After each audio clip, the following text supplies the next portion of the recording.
Let's talk some toys in here. Hey, what's up everyone? Today's the man child. Okay, so today up for review, I finally got in my Masters of the Universe Origins Frog Monger figure. That was part of the Mattel Creations Exclusive sale. Went off a couple weeks ago, so these are shipping out now. I just got mine today. It's been about a week. But I gotta say, man, it looks pretty cool. I'm really impressed that his figure came out, the card art. Got an illustration here of his, his new character design.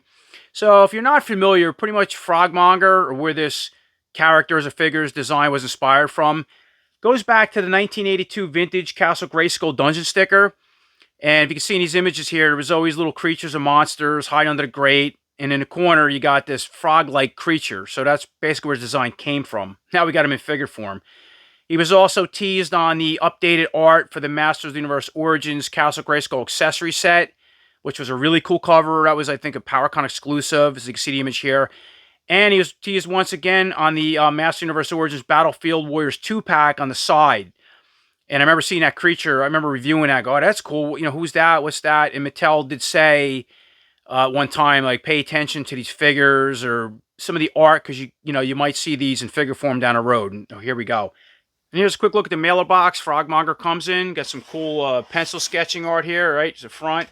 Spin around in the back. Yeah, awesome art. Look at this. Even got some of the more of the creatures coming out of that dungeon grate, or excuse me, it was the Dwell of Souls, what they called it. So spinning Frogmonger's package around. Take a look at that art in the back. Look at that. That's incredible. So, of course, we have a big illustration of Frogmonger himself. And what's really cool is in the bottom here, you can see the Dwell of Souls, or the dungeon grate. Looks like everything escaping out of it. They busted the bars up. They're breaking out. We got that snake, that wolf-like creature that was in that vintage sticker, that octopus, the thing with the tentacles. Now you can kind of see what it was coming out. And it even teases one of these glowing skeletons, which kind of go back to the Army to Dead figures seen on the Wonder card art. And I think the Palace Guards card art with the Origins and Mattel. These were teased. They are coming out as like maybe a 2-figure set. Army to Dead, they call them. I like them so much that you can even see in the background here, I custom made one more for the Classics and Masterverse out of a Storm Collectibles figure painted with a helmet. And that's kind of what it goes back to, something like that. But it's so cool they're teasing that. And here's a quick look around at Frogmonger and his accessories out of package. So before we go over Frogmonger and his accessories, he comes with this cool new comic book, Horde of the Frogmonger. So I was reading through this. I got to say, it's pretty interesting.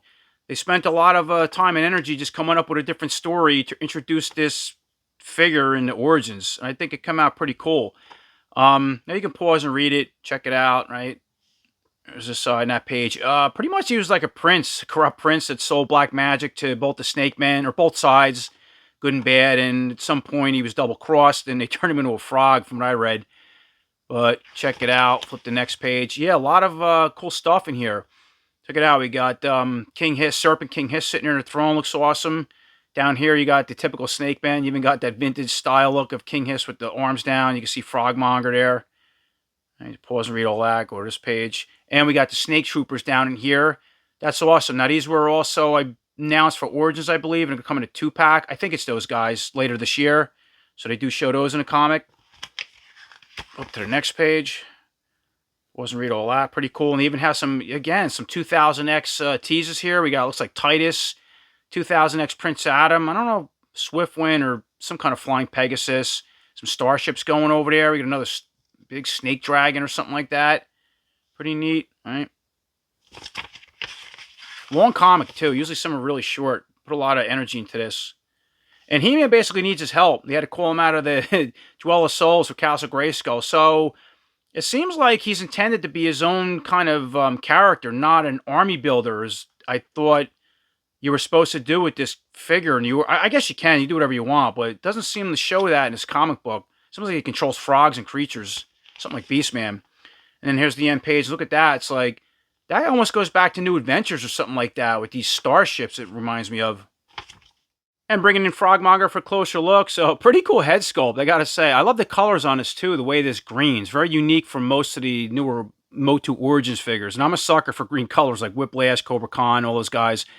But as far as the head articulation with this collar on, so we can go left to right. We go, can't go maybe down that far and back. awesome. I love the mouth sculpt in there with the teeth. Now it is yeah, it's painted black in there, but it is an open mouth and cut back. Originally I thought in the images they just did like a cheap sculpt where it was black on the outside and painted on teeth, but no, it's all its own sculpt, even the teeth. Doesn't articulate the jaw or closed. That'd be cool, but I'm not gonna expect that for Origins.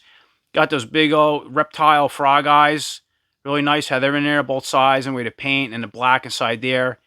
See all, just everything on the top, smooth, smooth on top here. Got some ridges on the nose. Cool sculpting. And this is the back of it. Got some little fins in the back. So moving down to this neck collar and backpack. Not really sure what this is supposed to be. It didn't even mention the comic books, or maybe I missed it. At first, I thought maybe it was a control device. Something bigger was controlling him because he was a minion as an army builder, and he's not. He seems like, as I said, his own character.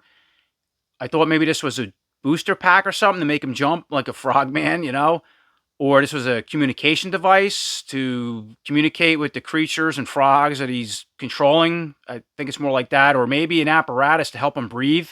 Because in the comics, He-Man said his stench was so bad that he knew it was him coming out of Dwell of Souls, and maybe coming up an attorney and helping out He-Man, he needs to breathe some type of stink or something like stinkor, for the atmosphere. But it doesn't really say. I'm assuming it's, I don't know, blaster, communication device, whatever you want it to be.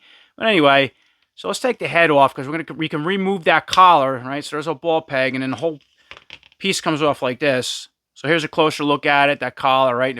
This tank, backpack thing, antenna, blaster. Again, I don't know what it's supposed to be, but you can see all that. So taking that tank and collar off the neck, obviously I put the head back on Frogmonger, so you can check that out. Now with the articulation, right? Now we can spin all around, go forward and back if you didn't like that. And going back to the comics, there was images where he wasn't wearing it. Once again, didn't explain why he had it on. He just had it. I don't know. But anyway, if somebody knows, let me know in the comments, or let's just make something up. But so we know the head articulation. Yeah, all new tooling. A buck here. It's kind of its own buck. Same style buck as, the Origins He-Man or Skeletor. Pretty cool. We got some different shades of green. So the primary one to match the head, and then some like other additional armored parts or heavy scaling or something like that. Going back, something like Cobra Khan reminds me of. As far as the arms, yeah, he's got his own typical Origins aesthetic arms. But does have some new hands here. And then has the creature forearms like Skeletor.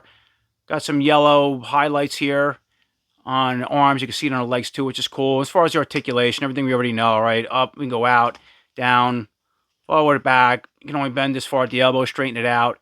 And then, as we said, we got these, three-prong toed hands, suction cup hands or something like that. And they can spin on hinge joints that go in and out.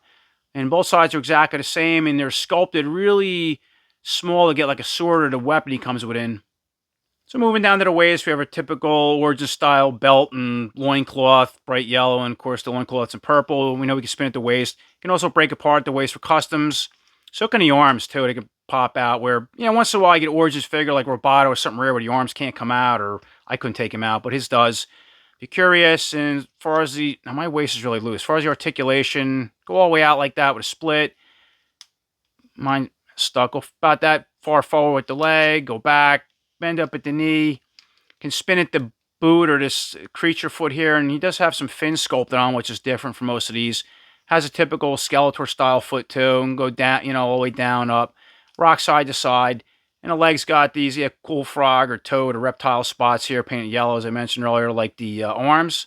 And for his last accessory, he comes with this Trident laser blaster gun or something like that. Kind of cool. Just all done in one color. Yeah, you got some, I don't know, little control knobs back here with a little black on it. Pretty soft. Got a cool handle. And doesn't show him using it in a comic book, but it does show him, equipped with it on the cover here. And we'll put the handle in one of his three-fingered frog hands like this. So I guess it can, it locks in, or okay, push it in like this. The handle's really soft too, so it's a little difficult.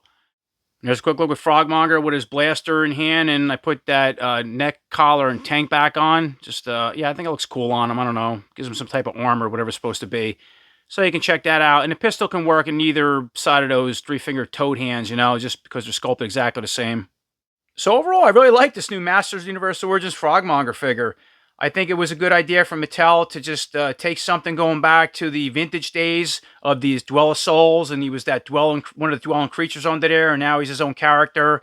I like how they took time to put the story in the comic book to show his whereabouts or why he came out or who he is. It seems like he's his own kind of creature, or, character that can control other frogs and animals back into Dwelling Souls, where the promotional art seemed to display him as an army builder, like he was being controlled or something from somebody. So that's what I thought maybe this neck collar and that tank with an antenna is about. I use your imagination, I'm not sure. I think he's awesome. He fits right in and glad to have him. Hopefully you guys got one with the Mattel Creations sale. He should be shipping soon. So I appreciate you guys watching. And until next time, take care.